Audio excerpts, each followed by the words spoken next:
Girl, get the tea. Because Mariah the Scientist just got exposed for trying to pay to keep Young Thug's cheating a secret, and the leaked texts are an absolute disaster. We all thought she just found out he was cheating with the corrections officer from those jail calls, but says she knew for almost a year. And honey, the internet has the receipts and is losing it. So boom, text messages between Mariah and a blogger from October 2024 just dropped.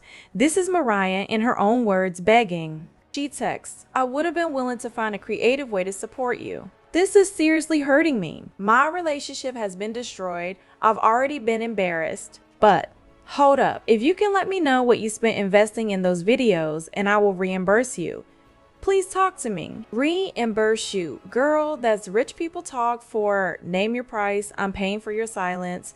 She was literally offering hush money. And the blogger responds saying, "Mariah pulled at my heartstrings and agrees to take the deal, even at a supposed financial loss. So you'd think it's settled, right?"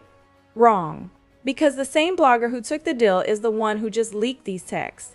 They did her so dirty. Now we not only have the cheating cause, but we have proof Mariah tried to cover it all up.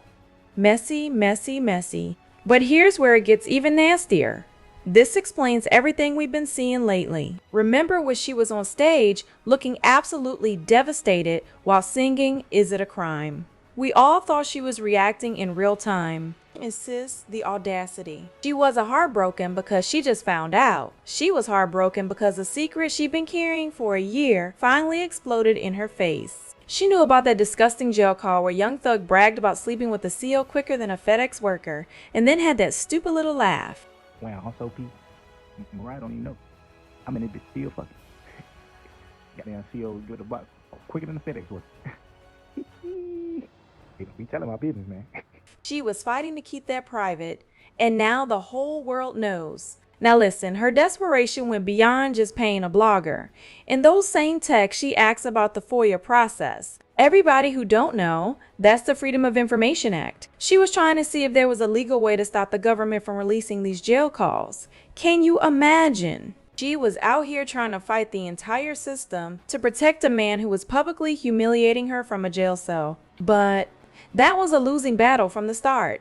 Jail calls are public record, honey. Anyone can request them, which is exactly how people like Whack 100 got their hands on them and blew the whole thing up anyway. Her heart must have sunk to her stomach when that first recording dropped, knowing a whole flood was coming. And let's connect the dots because the picture is ugly. Mariah was the definition of a ride or die. For nearly 3 years, while he was locked up, she was screaming "Free Thug" from the mountaintops. The transcripts say she would literally choose to go to a jail visitation with him over her own paid performances. She put her career on the line for this man. And what was her reward? Hearing him on a recorded line promising another woman they're gonna have a baby.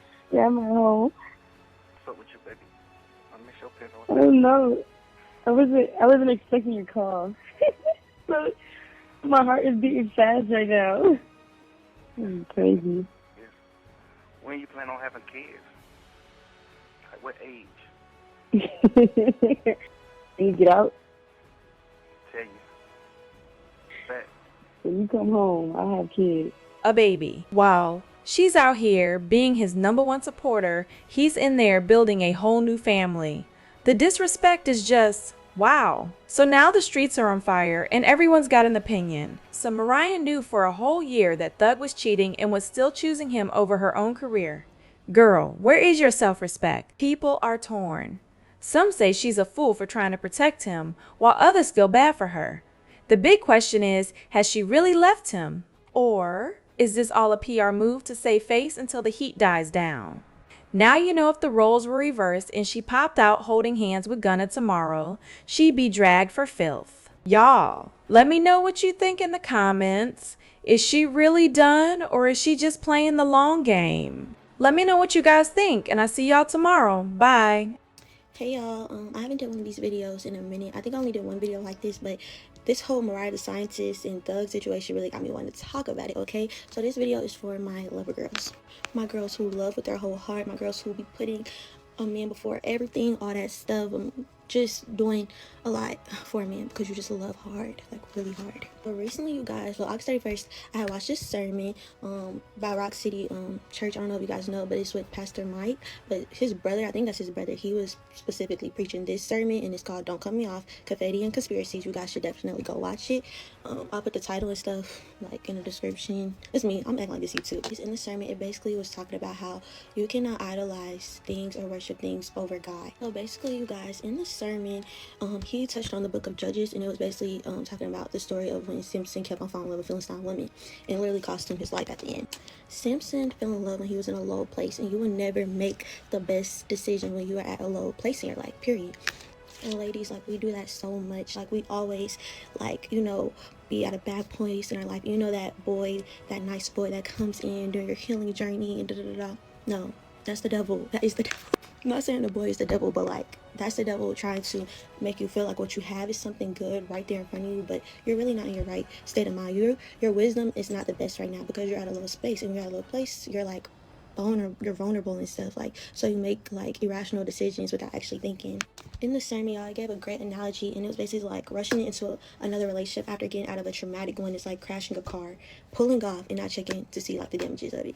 And I'm like, that is so true. Love God more than your desire to be loved by other people. The enemy knows exactly what you want. He'll put it in front of you, making you think it's a blessing, but it's actually bondage. As a lover girl myself, y'all, like, I have trouble with this, like, bad, like, really bad. The whole sermon, like, it was talking to me specifically, and I just feel like, I remember, like, back in February, I had got my feelings hurt really bad, and I was just crying to my sister. I was just thinking, like, why does bad stuff always happen to me when it comes to relationship? Like, I'm such a good girl, like, good girls always finish last and stuff. I was just so hurt. I'm just thinking, like, what in the world, like, why do I have to keep on going through the same cycle with these boys? Like, I was just thinking, like, when will when will be my last heartbreak? Like, when will I finally like be done with always getting my heart broken? Like, you know, like, when you keep on getting heartbroken, you're always just thinking like, oh, like, when's my husband gonna come? Like, come on, let's wrap it up. But that's the problem. That's the problem right there. I'm seeking to be loved by somebody else so badly when God loves me. God loves me more than anybody in this world. Nobody on this earth can give me what God can give me.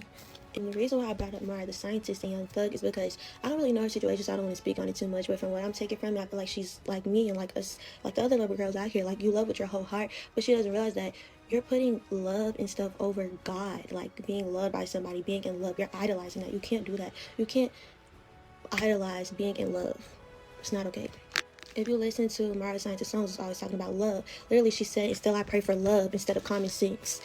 And I feel like that's why I resonate with her music so much, because I be feeling how she be feeling. Everything that she be saying, I be feeling that. And I know girls, y'all be feeling that too. Like, she be talking for real, she be spitting. But what y'all not what y'all not hearing for real is that we're putting like being in love so much in front of God. We're prioritizing that.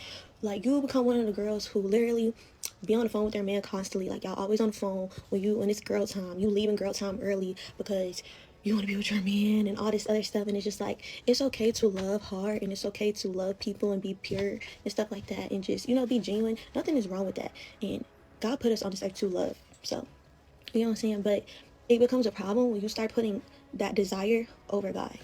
The enemy uses what you're attracted to as a weapon to attack you. Have you ever been in a situation that the minute you start liking somebody a lot, you fall out of routine, like you stop doing the stuff that you usually do? That's when it becomes a problem. When things don't work out, it's God's protection, because he loves us enough to tell the truth. God's correction is a love language. He loves us enough to correct us even when we go outside of his will. I don't know about y'all, but I love God more than I love any man on this earth. And can't no man on this earth love me the way God can love me, period. And that right there brings me enough peace as it is. And I'm still gonna be a lover girl and love with my whole heart, but I would never, like, now what I've learned, I would never put a man before my relationship with God, ever. And it's like, you don't realize that you're doing it, but you're doing it, girl. Please pray that up off of you, because it's not okay.